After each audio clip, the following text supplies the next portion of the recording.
What's up, people? Today is Thursday. It's Thursday Night Live.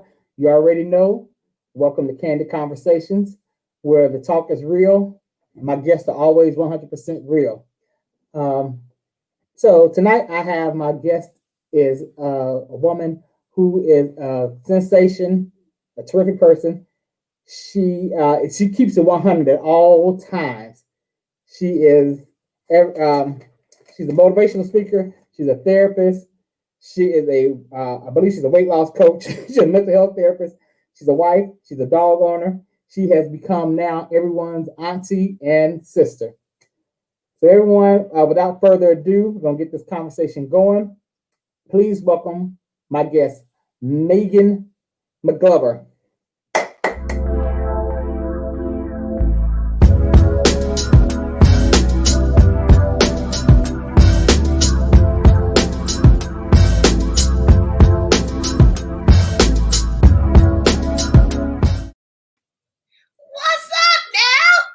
Hey, what's going on? I like your little intro music. That's good music. Thank you. And I just want to say before we get to the conversation, I have to thank Kwame. Thank you. This is much better. If those who have tuned in, y'all already know. Much better. I love it. Yeah. Well, we had some technical difficulties the debut show and the show afterwards. Oh, okay. But for Megan, my girl, I got to keep everything perfect. Well, the better, the better. Okay. The better, the better. So, right. So now, how are you doing? I'm doing well. I can't complain. It's been a busy day, full of clients all day today. But hey, it's a good day when you have something to do. I don't. Whenever I start to complain about, oh my God, I got so much to do. I say to myself, "Ooh, I wonder how people are feeling, especially during this quarantine time, that don't have anything to do." I would Right. imagine that you would feel terrible because you're already locked in the house. You're already, struggling with depression and all these different kind of weird thoughts and so forth and so on. And then on top of that, you don't have anything to do. You're just twiddling your thumbs. I couldn't even imagine. I could not even imagine. So. Well, people have things to do. They're buying up stuff on Amazon, HSN, and I'm just saying that's my mama buying up shit on HSN and QVC. Home shopping network. Yeah. Home shopping network. Yeah, well, that what's the fellow's name of the Amazon? Bezos or whatever his name is. Jeff Bezos, whatever. Yeah. Bezos, he ain't missed a beat. His stock done went up 1 trillion%. I mean, some people ain't struggling. You hear me? So that's true. Or they're going in debt. Well, yeah. There's that. Mm-hmm. Mm-hmm. Right. So now for those, I did my homework on you. Okay. I came to know you in 2011. Actually, 2012. At that time I was going in a deep, serious depression, and I had that's when February, because I was suicidal. I had it was like nothing was going right. I had financial struggles. I had cut my father off completely, and it was just turmoil. And I saw a video of you doing a weather report. It made me laugh. So I always look forward to your weather reports. But in doing my homework, it says you began your speaking career at the age of 3. Yes. So okay, now at 3 years old, when I was 3, because I know I'm older than you, the only thing I was doing was saying Easter speeches and Christmas speeches. Jesus died, he rose, he lives again. That was it. So, what message did you have? Rose, he lives again. Yes. In that order. Now, what message did you have at 3 for the masses? Because you were speaking to people. So I am a 3rd-generation oratorical speaker, trained.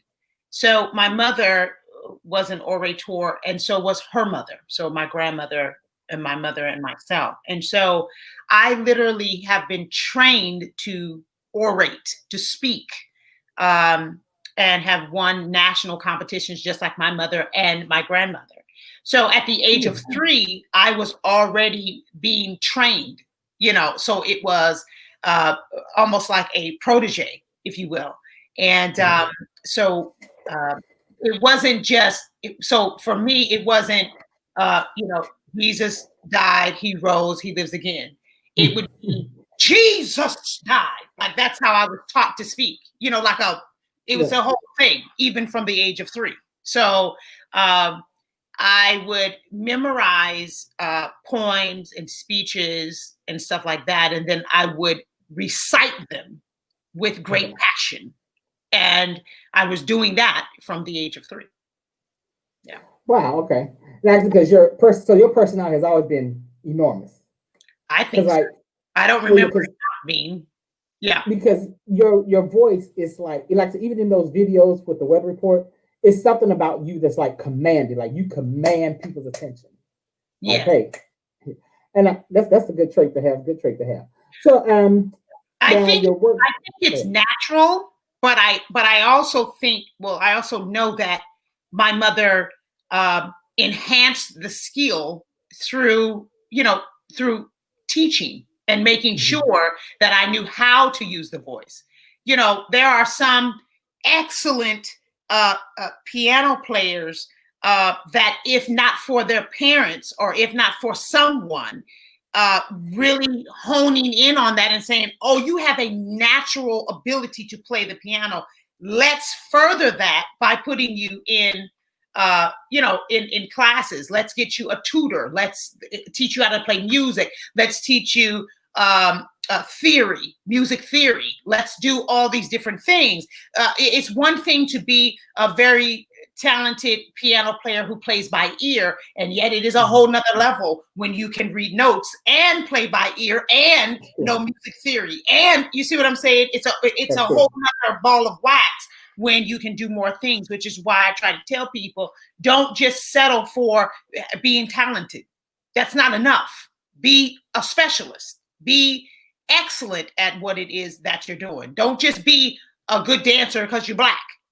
Be the best dancer because you are already a good dancer. Now take it to another level. Go to Juilliard. Go somewhere. Do something so that you're not just a regular person doing the electric slide. Do some cartwheels in that bitch.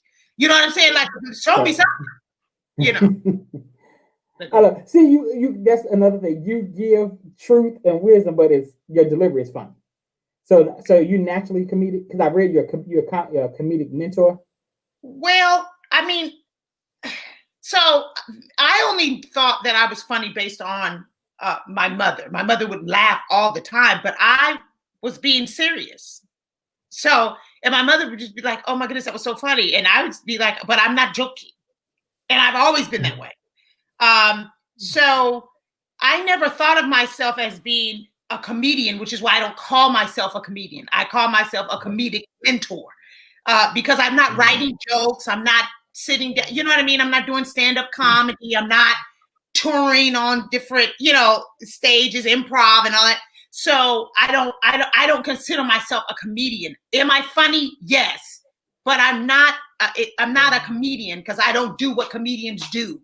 You see what I'm saying? So I feel like it wouldn't be fair to call myself that. I am a mentor who just so happens to be funny. Fair enough. Yeah. And so so you conduct workshops and seminars, and a few that I read is depression is life. Stop lying. What exactly is stop lying? Is that stop lying to yourself or stop lying? Yeah, just stop it. Just stop it. Just everybody. Could we stop doing that? Because it causes a lot of problems. And I think that people in general think that you tell a little lie here or there or whatever, and it ain't going to cause any harm. But as people get older, the lies fester and it makes a horrible situation.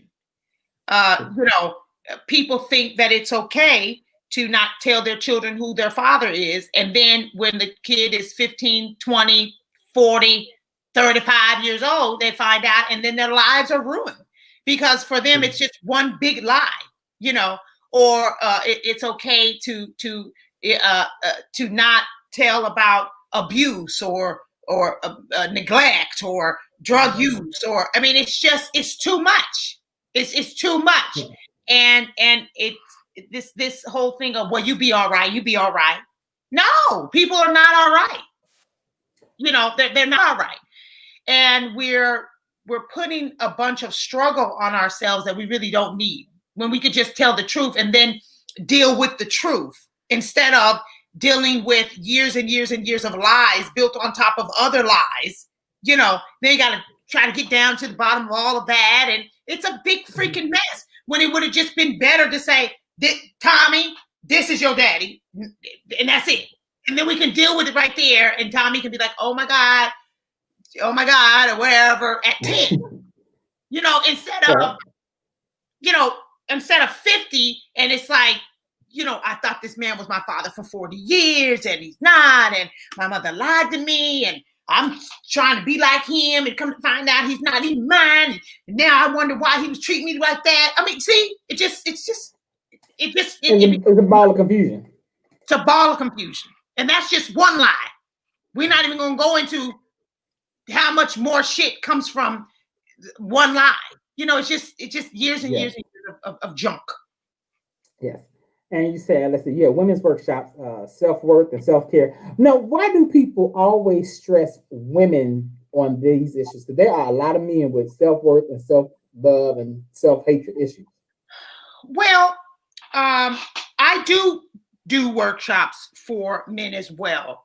It just unfortunately is that you kind of have to pull men's teeth in order to get them to admit that they have some emotional issues. You know what I mean?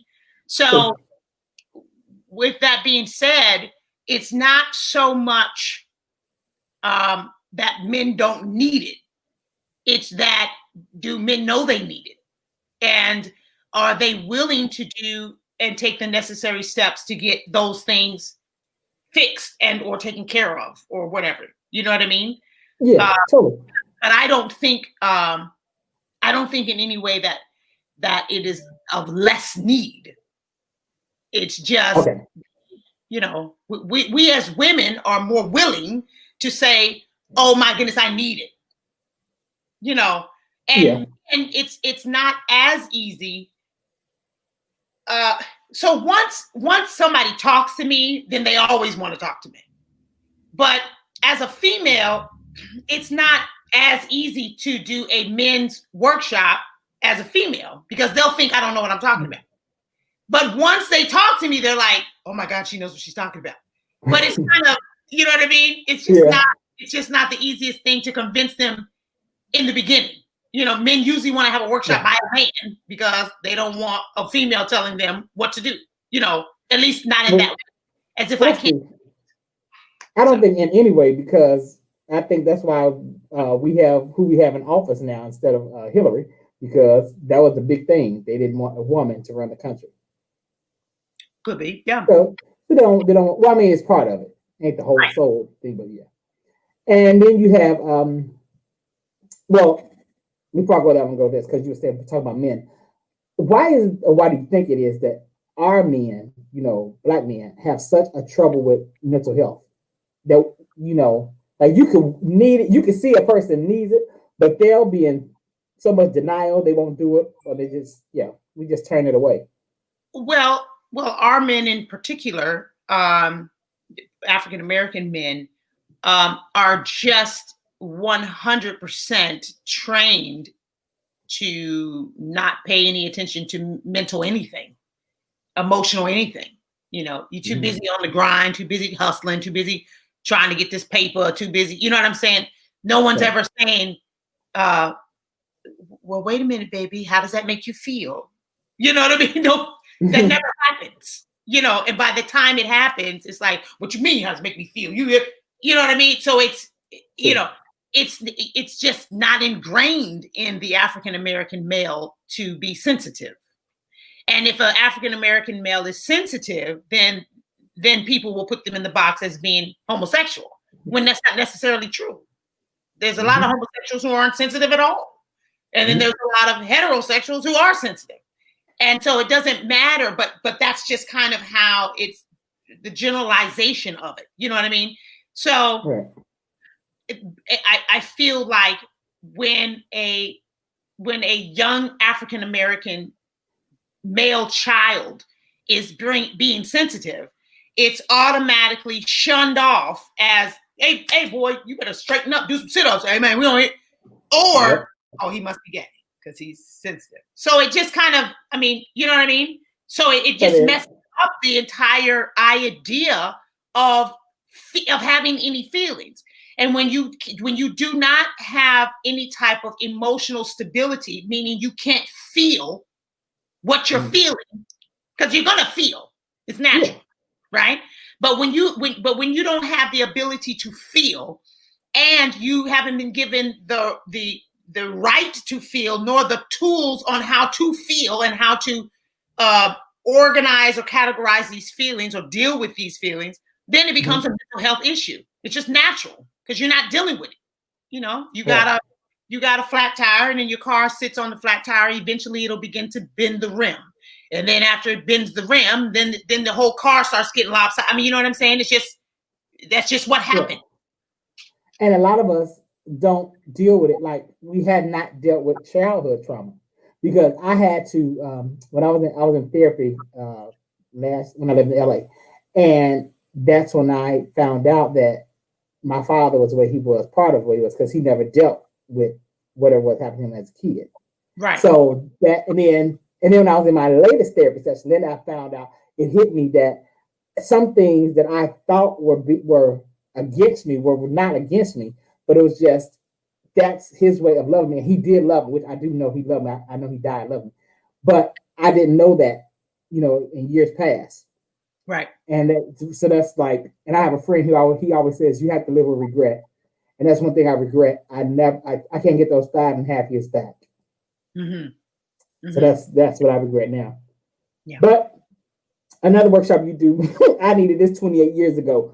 The LGBT, the alphabet community, and their Christian parents. I needed that 28 years ago. The alphabet community. When I saw it, I was like, oh my God, what was Megan then? But yeah. Yeah, that's a good workshop. Well, I mean, nowadays, I just kind of feel like the alphabet community, if that's what you want to call them, don't give a shit what anybody thinks. Period. Point. Oh no, the Gen Zers do not. No. They do whatever they want. They don't give a shit whether you approve of it or not. But the generation before that, and all the generations before that, really, really, really did care. And so in that workshop, I just kind of talk about the shame, the guilt, hell, judgment, all of that, and how it has put so much fear in parents, and how parents are actually, their charge is to take care of the children, right? So if they're supposed to take care of the children, then of course your eternal destiny is important. But if they think that, everything is you're going to go to hell and this and the other, they're going to fight their hardest, even if they have to fight the child to save the soul, right? So I break all that down, and then to really get kids to understand and have some kind of compassion for, and kids meaning however old you are, if you just happen to be a child of a Christian parent, to break that understanding down, so you have some compassion for the parents, but then to also help those who think they're going to go to hell because they're gay. So to break that part down as well, and to talk about a personal relationship with God, because you got to clear that up. That's a one-on-one thing. That's not a group. That's just a one-on-one thing. You got to have a relationship with God to figure out whether you're going to go to hell or not. To figure out whether there even is a hell. I mean, you gotta get all of that. Yes, right. So I talk about that, and we just really talk about a lot of things. How to come out of the closet to your parents. How that whole thing can go. Different scenarios. Kind of practicing, talking about it. Like, talk to me as if I was your mom. Talk to me as if I was your dad. Blah blah blah. So it's a whole. It's a really enjoyable workshop. It's really good. I'm sure with you, and I'm sure you make it easy. Me either. Now, I was listening. Megan is also the host of a podcast called Talking Good, and it's a really good podcast. Trust me. So I was listening, and you said, now it's funny because, oh, by the way, your theme song to that, I love that. Whoever did that, yeah, that's good. Yes, that was Eric. Oh, shoot. Oh, Lord, I can't remember it. It's Dillard. Wait a minute. Hold on. I'm going to tell you his name right now. Wait a minute. I have to say his name right because I love him. Yeah, Dillard. Yeah. Eric Dillard. Eric with a K. He's on Instagram and everything. He did that theme song for me way back in like 2011 or 2012. And I just used it again. Oh, okay. Yeah, I was like, I like that. Yeah. Now, I was listening. There's one episode. He hooked that thing up. You were talking about having more sex. So you're saying having sex is a good thing. Now, I'm sorry. It's a scientific fact. Okay, now, no. Right now, they're saying that men should practice semen retention, meaning don't do it. And you said, because I wrote down something. Everything you said was like the total opposite. You said have more sex. It'll help you.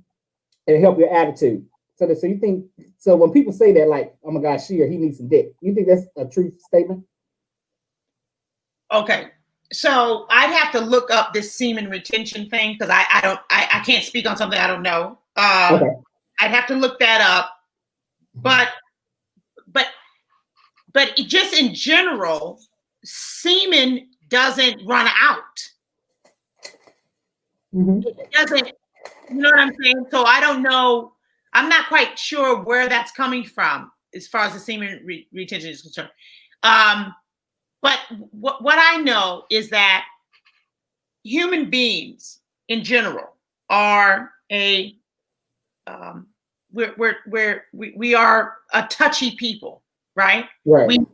We need human contact.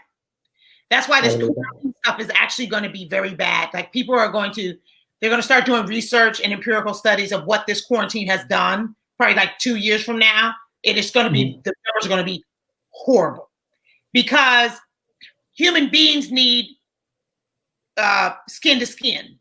So babies, even when a baby's in the NICU, they have to take the baby out of the incubator sometimes to put the baby skin to skin on another human being, whether it's the mother, the nurse, whatever, because it's a fact that humans have to have contact with other humans. Okay. Now, sex is a form of not only release, a physical release, but it is a form of vulnerability, energy exchange, and it is a form of emotional kind of like, it's just like it's a release. It's just a whole like, oh, right? So when you're not having adequate sex and not having good sex, so just sex, just sex, like teenage sex is not going to get. That's a joke. No teenager should be having sex because you really don't know what you're doing. But when you are in your 30s and 40s and 50s and shit like that, you need to be having, and 60s, you need to be having adequate sex because it is, when you're not having sex, there is a lot of tension build. You're building a lot of tension, okay? Because you're still living your life. Like your life is still going on, right? And you're not able to always express that tension on how you feel. Everybody's not working out. Everybody's not going to kickboxing class. Everybody's not, you see what I'm saying? Everybody's not their expression. What happens is the tension comes out in road rage, or the tension comes out in arguing with somebody, one of your coworkers, or the tension, you see what I'm saying? It's going to come out. Yeah. And so you can almost tell when someone doesn't have a good sex life because they're angry and bitter and like, what's wrong? So you ask, the saying is, oh, she needs some dick or he needs some dick or whatever. Yeah. That's a true, that's true. And it doesn't necessarily have to be dick. I mean, somebody could be gay and they could, be females or whatever. But you need to be loved. You need to be touched. You need to be caressed. You need to have an orgasm, you need release. You know what I'm saying? But it's all of that combined. It's not just the orgasm or the ejaculation in and of itself. It's also what goes into sex. You know, it's the whole thing. You need the whole thing because you're in it all the time. You see what I mean? Okay. Now, you were saying you didn't know about semen retention, so I'm going to read some of the things that they're saying. Yeah, read it. Okay. Semen retention. It helps redirect your sexual energies to other areas of your life. It's the ultimate journey to self-control. It helps with your mental health. It increases, God, I can't remember right. It improves your energy and focus. So it gives you more self-confidence and it reduces anxiety. I don't see how, but yeah. And where did you get this from? Where is this information from? Medical science. I should have wrote it down. Medical science, but you can Google it and it's on there. That's a medical science website. Okay, I'm not Googling it right now, but okay. So you can spin things any way you want, right? So of course, semen retention, practicing semen retention can redirect the energy of a male if a male is always thinking about sex all the time. So yeah, that's obvious, right? Yeah. Like if you're not thinking about sex all the time, then you can redirect that energy to, I don't know, the stock market or whatever, right? So in a way, yes, because men think about sex all the time. What's the stat on that? I think men think about sex once every 60 seconds or something like that. I can't remember the stat, but it's every hour. Every hour. It's a lot. Men think about a lot. I don't remember what the exact stat is, but so when you're trying to convince, if your argument is stop thinking about sex so much, because if just imagine of how much more you could get done if you weren't thinking about sex, if you weren't thinking about trying to get some pussy, you were thinking about getting some money. If that's your argument, then yes, you can say semen retention helps with, directing your energy, with focus, you can change it any way you want. But what I'm saying, the fire truck's going by. But what I'm saying is that the sexual act in and of itself, not the thinking of sex, the act of sex, right? So, and I would assume that the article of which you're stating is talking more about just masturbation, just semen just flying all over the place, rather than an actual intimate intercourse with your lover. See what I'm saying? I'm talking about the intimate intercourse with your wife or your husband or boyfriend or whatever, or girlfriend. I'm not talking about just, watching porn all day long. Because yes, that is a waste of time and that is a waste of semen. I don't know that your semen will be depleted from doing that, but it is definitely a waste. Oh, God. Doing it all. Now. You need to be doing it. You need to do it. Staying with your, right now, just staying with the podcast. So the move, which is, and I ask all of you, go to Spotify and get on Megan's podcast. Listen to it and really listen to this four-parter called The Move. That's some good shit. A lot of people say they really like that. That's some good shit. So I want to ask you now, how important, since you went through it, I know what this answer is for me, but I'm asking you, how important is it to really listen to your gut instinct? It's very important. Woo! Okay. It could not be more important because so here's the thing. The gut instinct is the intuition. The intuition is the alignment. The alignment is the alignment with source. So you're literally getting information from the universe. You're literally getting information from your higher self, from your spirit guides, your protectors, your angels, your ancestors. That is your gut. That is your gut. So that's why it's super important. It's not just like, oh, I'm not feeling that. It's not that. It's, I absolutely am being told not to go there, not to do that. It's something I don't feel right. I feel icky. I feel sick. I feel unbalanced. I feel dizzy. I feel whatever, however it comes to you. Or I just have a thought, or I had a vision, or whatever. That's you to ignoring that can be very detrimental. It can be bad. But you have to know the difference between your gut and fear.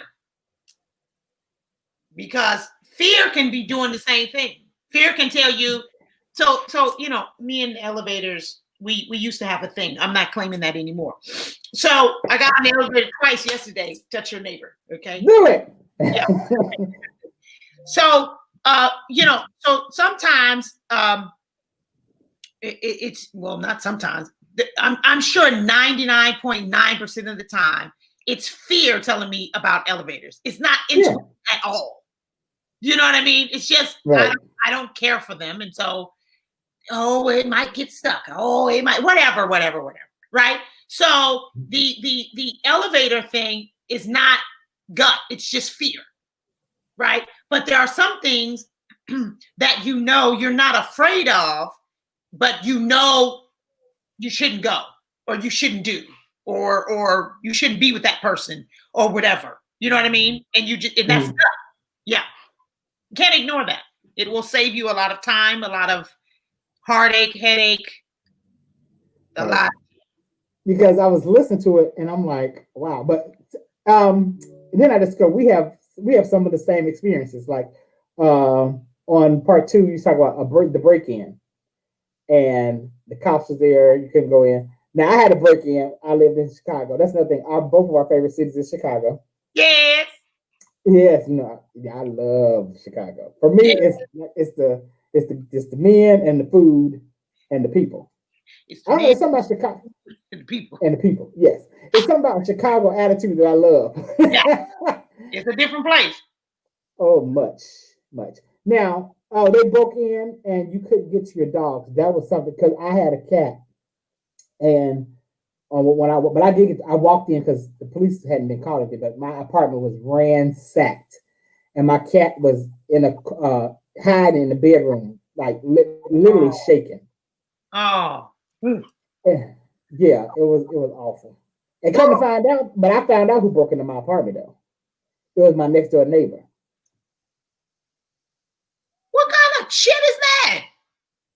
See, I think my neighbor that was catty corner to just moved in, and I think that they were just some white meth head looking methadone clinic members, and I think that because they had just moved in, and a week prior or something like that, and I think that they thought that this black chick driving this black Mercedes, and I'm in and out of the house, I'm dressed and so on, and I think they just thought I was a drug dealer or something. Yeah. Right now, go with this same story. Going back to gut instinct, I was it was Thanksgiving night, and I was at my godmother's house, and I was coming home, but I was supposed to go to my play sister house to she asked me to come over and spend the night so we can go Black Friday shopping. I said, well, I can go home, so you just pick me up on the way in the morning. She said, well, okay. So, but when I left my godmother's house, it was like midnight, and then I was riding out, and some said, don't go home. So I didn't. I went straight to my sister's house. And then we shopping. So when we got home, we got to my house from shopping at Black Friday. I got all these bags and shit. So my neighbors see all these bags and shit. I walk in my house and it's just ransacked. Wow. Yeah. But like I said, I did find out. The block will talk. Right. And I happened to be, even though I still think he was kind of in on it, but whatever. At that time, I was young. I was messing with one of the dope boys on my block. And he told me who broke in my house. Yeah, I don't know. Okay. Yeah. Yeah, right. Yeah, I don't know. You gotta watch these. You gotta watch folk. You gotta watch folk. But like I said, back then I was young and dumb. Yeah, but I'm glad because if you had gone there while it was happening, it probably would have been, you kind of got shot. You could have got, I mean, yeah, anything could have happened. Horrible. Yeah. That could have been horrible. Right. Now, when the police got there, because I felt like reporting everything. Now, this is the police. He told me, he said, "Do you have a gun?" And at that time, I did not. I said, "No." He said, "You need one in this neighborhood." I was living in Inglewood at the time. Ooh. He said, "Look at you." So at this time, he said, "Yeah." But I mean, and Inglewood was rough because at that time, I wouldn't even allow my mama to come visit me. Damn. Yeah. So I was on 63rd and Marshall. I can say it now. Hood. Yeah, Inglewood ain't no joke. Inglewood, Chicago ain't no joke. That's southwest south. Like that's it is. Yeah, that's southwest because I was like right off of Halsted or Ashland. I'm right off of Ashland. Yeah, so, you know. Yeah, that's deep. Deep hood. So, yeah, but deep, it's deep hood. It's so unfortunate because there's so many good pockets, even in Inglewood. You know what I mean? There's like good streets, and then like the next street is like, oh my God, and then the next street is like, okay, and then the next one's like, oh God, you know. So it's it is. That's funny to me. It is like 64th. It was a little bit better. My block was cool. I mean, it wasn't a lot of riffraff. We just had dope boys on the corner. That was it. And I guess, and the one who broke in my house, because my next door neighbor had just got out of prison not too long ago. Before it happened. Yeah, no, we don't want to go back over there. We'll stay. No. A little more east. No. When I left Chicago, I was living in South Shore, though. I love South Shore. Yeah, South Shore. Yeah. But Inglewood. Mm-mm. Yeah. No. Now, what are your thoughts on affirmations and speaking things into existence? Is that real? Oh, well, I definitely think so, especially since I've recorded, I don't even know how many for people. So yes, I think it's real. So here's the thing. We are energy. We are vibration. And even whether you are a Christian or not, the Bible is a book of magic and metaphors. And so some of it, you know, like we were talking about the sperm retention, some of it you can turn it any way you want. So that's what has happened. People use the Bible and they just kind of turn it any way that they want to get whatever they want at the time to prove their point. But there are some things in the Bible even that are just what it is, and you can't really turn it. So it says that things that the earth was created through voice. Mm-hmm. God spoke, and it was so. Mm-hmm. It says the word was God. The word was God, and God. The word was God. Right. So the word with a capital W is God, meaning the voice, the word. When you say something, it says the tongue is a two-edged sword. It is a thing. Words matter. You can't just say anything. Like, I hate when people say they're laughing and be like, "Oh, girl, I'm dead." Why? Why are you saying? Right. Why? You know, the song "I'm a Savage." I love the beat, and I think Megan Thee Stallion is a talented rapper. But those words are horrible. You know, I'm a savage. It's terrible. Yeah. So we don't. I think that we just kind of gotten to this kind of this lackadaisical. Oh, I can say whatever I want. I do whatever I want. But words are very, very important. And whatever you put, God says, "I am that I am." Mm-hmm. Meaning, I am. Period. Basically, he could have just said, "I am," and that be it. I am that I am. So it's just a reverse. It's just like a mirroring itself. But the bottom line is, I am. Whatever you say after I am really is true. So and that is because, not just because you're trying to convince yourself. It is because you are declaring it as a extension of source. We are an extension and a physical expression of God. That's what we are. Yes. And so when we speak, it has power because we are an extension. So you have to be very careful with saying, just even if you're just saying kind of stupid stuff, you're still putting it out into the atmosphere. And you don't want to, you want to say good things so that those things can begin to manifest because you spoke it. So that means it's going to start to create because you have that kind of power. You actually have that kind of power through your voice. So I am healthy. I am beautiful. I am loved. I am a creator. I am an innovator. I am positive. I'm optimistic. I am loved by God. I am admired by the universe. I am cheered by my ancestors. I'm never alone. I'm always happy. Things are always working out for me. I am on fire for myself. I'm passionate. Those things, what you want to say, because you're really actually starting to move those things around, not only in your body, but in the atmosphere. The atmosphere is like, oh, she's talking. Yes. Let's look at what she's doing. She's saying something. She's demanding our attention. Let's start to move things around so that she is optimistic, so that she is positive, so that you see what I'm saying. So you use your voice because it really, really is important. So affirmations is just affirming what you know, or affirming what is true, or affirming the manifestation that you are co-creating with God. Yes. Now I'm a firm believer in affirmations, and I do some self work every morning, and then I put these into it. If you all can see these, they're affirmation cards. They're made by a sister named Trisha Clark. So I'm gonna try to get her on the show. They are dope. They are dope. Also, people, before we go, we ain't going nowhere yet. But before that, I also added this to my self work. It is Megan's book, Megan's thoughts. You all need to cop this. Yeah, you go on my website. Yeah, go on the website. Thank you so much.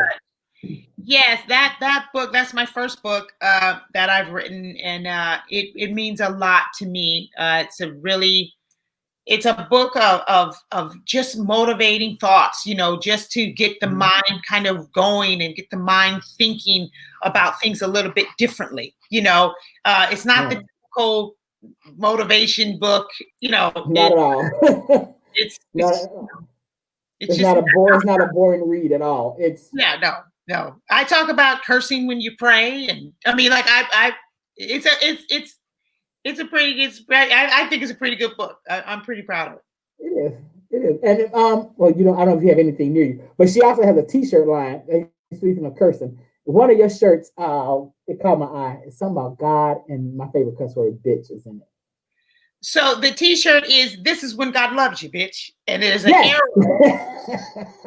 arrow pointing up like this. Okay, and it says, "This is when God loves you, bitch." So it comes from a video that I did, as you know, on Instagram and everything. I have all these videos and so forth and so on. They've gone very well. And one, I was sitting down on the couch, and Bella was laying on this monkey. I had bought this really big, like slanky monkey, and Bella was just laying on it and just not paying the world any mind. She was just completely unbothered. And I think I was like trying to call her name or something, and she was just ignoring me or whatever. And I was just like, look at this. She has no troubles in the world. She's just laying on her monkey. This is when God loves you, bitch. Like, you live a good life. And that's where that came from. Yeah. I like that. So yeah, go to now, what is your website? So everything is Megan McGlover. My Twitter is Megan McGlover. My Instagram is Megan McGlover. My website is meganmcglover.com. Facebook is Megan McGlover fan page. Everything is Megan McGlover. If you know my name, you can find me. Megan McGlover. Yeah. Well, they can see how to spell it right there. It's right there. Yeah. Right. Now, before we go, I wanted to ask, I want to just go off the cuff for the last few minutes and like talk about stuff that's happening in the world today and get your perspective. Oh, Lord. So, so let's just go with this. One thing now, I will say, I started calling you a prophet. After they did they gave Breonna Taylor's family that $12 million. Because you did a video in August. I posted when you did it, and you had said it's something gonna happen, and it's gonna piss you all off. So yeah. Well, I mean, yeah. So I've been called a prophet before. I mean, even years ago. But okay, so I do have some gifts. I have quite a few gifts that are definitely given to me directly from source. That's a fact. But some things you can see if you just look. If you look without too much emotionalism, and if you don't try to fixate on what you want to see, then you can see things based on what has already happened. The majority of this stuff has already happened exactly the same way. The circumstances on how someone is shot may change, or how someone is killed may change. But the bottom line is it'll be some kind of argument, as it pertains to whether the killing was justified or not. That's how it always is, right? And then they'll be outraged by the community. And then the family will hire one or two particular attorneys. And then they will go in with the same type of rhetoric that they use. And then they'll get a settlement, because there is a civil part to every case. There's criminal and then there's civil. And so, and then there's usually some type of clause in the civil case that will have something to do with the criminal case, that will affect the criminal case somehow. So, that's not, you don't have to be a rocket scientist to just know those basics. Now, right. As it pertains to all this other stuff and it being very close, and it's always very close to an election, it's always very close to when they want to sway them one way or the other. It's always around that time. And so I just would hope that people would be a little smarter and not be swayed so easily. But yeah, you said, because you were talking about they'll be emotional when it comes out, and some emotional. Well, we people have a right to be emotional when you watch someone lay on somebody's neck for 8 minutes and 40 something seconds, however long it was, 9 minutes. It's just that you still have to be able to step far enough away from it so that you can see the moves on the chessboard. You can't be all up in it all the time, because then you won't be able to see what's really going on. You see what I'm saying? So people have the right to be upset. People have a right to be angry. But what are you going to do about it to keep it from happening? Because if you notice, a lot has happened since George Floyd. It just keeps happening over, and it's going to continue to happen until election. And then we'll see what happens after the election. And then it may happen some more, just because they need more outrage, So, right. So now how, because like you said, it's going to be more, it's been more. The police is just not giving a fuck, in my opinion. So how do you think we should handle that? Like, because protesting is, in my opinion, it's not helping. It's bringing attention, but it's not solving anything. Well, protesting is one thing. Rioting is something else. But see, the rioting is not. Well, I have a friend who will argue with me, but it's not us per se. It's our allies, quote unquote. Well, not all. That there's video of Black folk. I mean, so okay. But that being said, what you have to do is you have to change the persons that are in office that keep allowing this shit to happen. And what people need to understand is that local government is what makes this stuff happen. It's not presidential. That's why more people got killed and died under Obama's presidency in the 8 years than Trump. So it has nothing to do with the president. It has everything to do with local government. So you have to change. And I did a video like probably 2 months ago, maybe more than that, asking people to find out what kind of government is running the cities where this kind of stuff keeps happening. Yeah, and there's a pattern there. There's a pattern there. And so there are some cities and some governments, local government, that want your city to continue to be run down and for you to continue to be reliant on the government, because that's how they put you in your place and keep you in your place.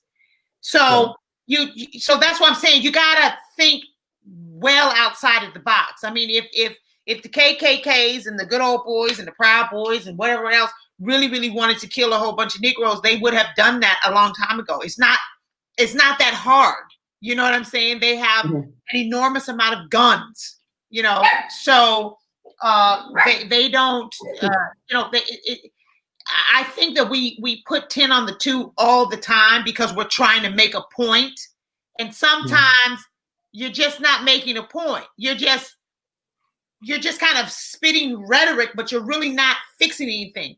You have to fix local government. You have to find out why the mayor of Chicago has hundreds and hundreds and hundreds of millions of dollars and there's just not enough police. You need to find out why. Why? Where are the cops? Why aren't the cops in these neighborhoods? Why haven't you started some type of reform? What's going on? Why? You know, you have to ask those questions. Well, from what I've seen in Chicago, they're protecting downtown because we're talking about rioting earlier. Okay, you're right. It was some of us. So they're protecting those stores on the Mag Mile. Well, yeah, but now they're really protecting them. But even before that, when you know, there's just before all that, before the coronavirus started last year, where's the cops? Why aren't there more cops? Why isn't there more reform? How is it possible that this type of criminal activity continues to be allowed? There's something something wrong. There's something that's not being done. That's true. But they always highlight Chicago. But like I was telling my friend, I said, I'm here. You're in Chicago. He's in Chicago. But I'm like, I'm here in Cincinnati, Ohio, and there are shootings every single day because I have this app called Citizen, and it pops off. Just like when we were sitting here doing this, the app went off. There was a man wielding a gun somewhere on Madison Road. It's in this neighborhood called Madisonville. Right. And that's who it too, but you're right. Yeah, but it's everywhere. But they don't highlight Cincinnati. Yeah, it's in LA, it's in New York, but a lot of these places, local government, you know, you vote in your mayors. Your mayors appoint your chiefs. So there's a connection there that needs to be looked into. A lot of places where you have elected sheriffs, you don't have too much of the bullshit going on because they're usually of the community. So there's a lot of reform that can be done, but you really have to stop looking at things that you don't want to look at. You know, you know, people don't want to look at, well, this is going on in your home. They want to look at, well, Trump, okay, but that's not. He's not going to come to your block. I promise you, he's not going to come to your block. It's not going to happen because that's not what he did. Obama didn't do it. He was from Chicago. So if Obama's not going to do it, what makes you think Trump going to do it? I mean, you see what I'm saying? It's just a bunch of. It's almost like you're just asking for asinine things to happen just because you know it's not going to happen.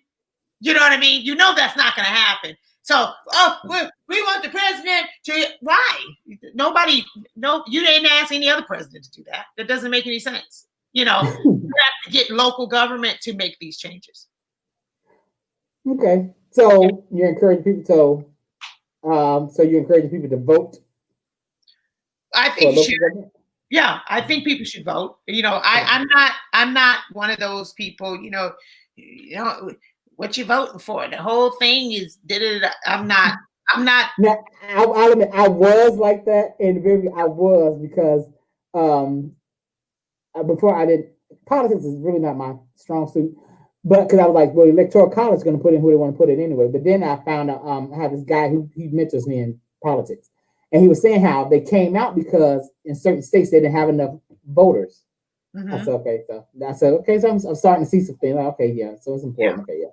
Because when I told my mom I wasn't gonna vote, she didn't like that at all. Right. Yeah, I think voting is important, especially for local government. I really think that it's important for local government. Yeah, I always say that. I say the locals is important, important. But I see it's also for the presidential because you're also putting in Congress and all that. Right. Along with them. So yeah. So right. I'm saying, so now I am saying, go out and vote, But I know a friend of mine, he's like, he ain't never voted and that he's proud of it. So, yeah. No, okay. Well, I mean, okay. I'm sure he has his reasons and I'm sure they're very good reasons for him, just complain. If you don't vote or whatever, then just don't complain. If something happens or whatever, or somebody gets in office that you don't want, then you can't say nothing. No, that's what I say. If things don't change, you can't. Yeah, just don't have voice anything. And that's okay. He doesn't, he doesn't want to vote, then he doesn't want to have a voice, and that's okay. We don't care. You don't vote. You don't vote. You don't vote, right? Now, as I stated, Megan is a mental health therapist, and are you accepting new clients now? I have 2 slots open for coaching, and probably about 3 or 4 slots for clients. Okay, so you all hear that. Hit her up and what's your email again? MeganMcGlover.com. So you can go on there. Of course, you can hit me on Instagram, Megan McGlover. But if you want to actually get a hold of me, the website is the best. And you can also go to, you can email me at Megan@MeganMcGlover.com. Megan@MeganMcGlover.com. You can email me there. You can go on my website. You can book a session, 3 sessions with me. You can email me to ask me about the coaching, so forth and so on. So it's all there. But my website is the best because if you DM me, I may or may not get to it because I get a lot of DMs. So if you really seriously want to talk to me, email me at Megan@MeganMcGlover.com. That's the best way. And you hear that from the lady herself, Megan@Megan McGlover. So you guys, thank you so much. Thank you, Megan, for being here. And you lasted the whole hour, see? I can talk. Now, if nothing else, I can talk. I can get on a treadmill and I can talk. That's 2 things I can do very well. Thank you so much, Kire, for having me on here. It has been a pleasure. Just absolutely amazing. I really, really appreciate it. Thank you so much, Kwame, for inviting me as well, the producer. This has been wonderful. Thank you so much again. Now, you all, Thursday Night Live, we're here. Come back next week. I'll have an inspirational guest. Her name is Crystal Wilburn. She'll be here. She's a chef. She turned her pain into profit.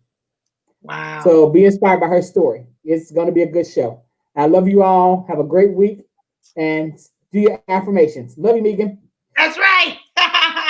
Bye, guys. Bye. Thank you.